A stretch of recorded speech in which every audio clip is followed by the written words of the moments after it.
IC news కు స్వాగతం. నేను మీ మౌనిక. కేరళ ఎన్నికల చరిత్రను లెఫ్ట్ డెమోక్రటిక్ ఫ్రంట్ ఎల్డీఎఫ్ తిరగరాసింది. వరుసగా రెండోసారి అధికారంలోకి వచ్చింది. ఆ రాష్ట్రంలో గడిచిన 4 దశాబ్దాల్లో ఒకే పార్టీ కూటమి వరుసగా 2 సార్లు ప్రభుత్వాన్ని ఏర్పాటు చేసిన సందర్భాలు లేవు. ఆ సాంప్రదాయాన్ని ఈసారి ఎల్డీఎఫ్ తిరగరాస్తుందని, వరుసగా రెండోసారి విజయం సాధిస్తుందని చాలా మంది అంచనా వేశారు. ఎగ్జిట్ పోల్స్ కూడా అదే విషయాన్ని స్పష్టం చేశాయి. ఇప్పుడు అది నిజమైంది. కేరళలో మొత్తం 140 అసెంబ్లీ స్థానాలకు గాను ఎల్డీఎఫ్ కూటమి 99 చోట్ల విజయాన్ని సాధించింది. ఈటల రాజేందర్ ఆయన కుటుంబ సభ్యులకు చెందిన జమునా హెచ్చరీ సంస్థ మెదక్ జిల్లా మసాయపేట మండలం అచ్చంపేట హాకింపేట గ్రామాల్లో 66.01 ఎకరాల అసైన్డ్ భూములను కబ్జా చేసిందని జిల్లా కలెక్టర్ హరీష్ రాష్ట్ర ప్రభుత్వానికి సమర్పించిన ప్రాథమిక విచారణ నివేదికలో తేల్చి చెప్పారు.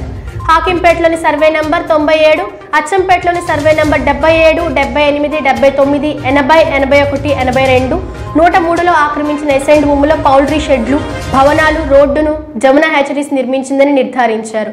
తెలంగాణ ఎసైన్డ్ భూముల పీఓటీ చట్టం 1977 కింద సదరు భూములను తిరిగి స్వాధీనం చేసుకోవడంతో పాటు నిబంధనల మేరకు ఇతర చర్యలు తీసుకుంటామని స్పష్టం చేశారు. ఆంధ్రప్రదేశ్లో ఎట్టకేలకు ఇంటర్మీడియట్ పరీక్షలు వాయిదా పడ్డాయి. విద్యార్థుల తల్లిదండ్రులు, ప్రతిపక్షాలు చివరకు హైకోర్టు కూడా తీవ్ర అభ్యంతరం వ్యక్తం చేసిన నేపథ్యంలో రాష్ట్ర ప్రభుత్వ పరీక్షల నిర్వహణలో వెనుకడుగు వేసింది. టీఆర్ఎస్ అభ్యర్థి నోముల భగత్కు ఆశీర్వచనం ఇచ్చి భారీ మెజారిటీతో గెలిచినందుకు నాగార్జునసాగర్ నియోజకవర్గ ప్రజలందరికీ సీఎం కేసీఆర్ హృదయపూర్వక కృతజ్ఞతలు, ధన్యవాదాలు తెలిపారు. టీఆర్ఎస్ ప్రభుత్వ విధానం ప్రకారం ఎన్నికల సందర్భంలో ఇచ్చిన ప్రతి వాగ్దానాన్ని నెరవేరుస్తామని సీఎం తెలిపారు. త్వరలోనే ఎమ్మెల్యే భగత్తో పాటు నాగార్జునసాగర్ నియోజకవర్గం సందర్శించి ప్రజల సమస్యలన్నీ పరిష్కరిస్తామని సీఎం స్పష్టం చేశారు. పశ్చిమ బెంగాల్ 3వసారి తృణమూల్ కాంగ్రెస్ పార్టీ ప్రభుత్వం ఏర్పాటు చేయబోతోంది. అసెంబ్లీ ఎన్నికల్లో టీఎంసీ 200కు పైగా స్థానాలు దక్కనుండడంతో ఆ పార్టీ వర్గాల్లో హర్షాతికేల నేపథ్యంలో సీఎం మమతా బెనర్జీ మీడియాతో మాట్లాడారు. ఈ ఎన్నికల్లో నీచ రాజకీయాలకు పాల్పడిన బీజేపీ ఓటమి పాలైందని అన్నారు. ఎన్నికల సంఘం రూపంలో తమకు భయానక అనుభవాలు ఎదురయ్యాయని, అన్నింటినీ ఎదురొడ్డి నిలిచామని అన్నారు.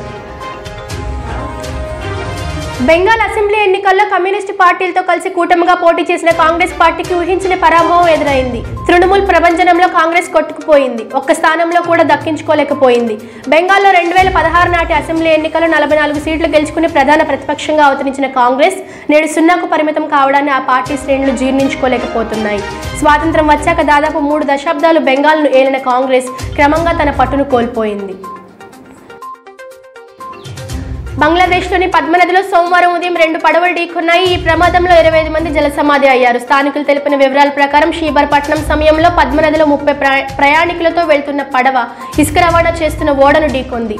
దీంతో ప్రయాణికులు నదిలో పడిపోయారు. వెంటనే స్థానికులు అప్రమత్తమై 5గురిని రక్షించారు. ఇంతటితో వార్తల సమాప్తం. చూస్తూనే ఉండండి ఐసీ న్యూస్.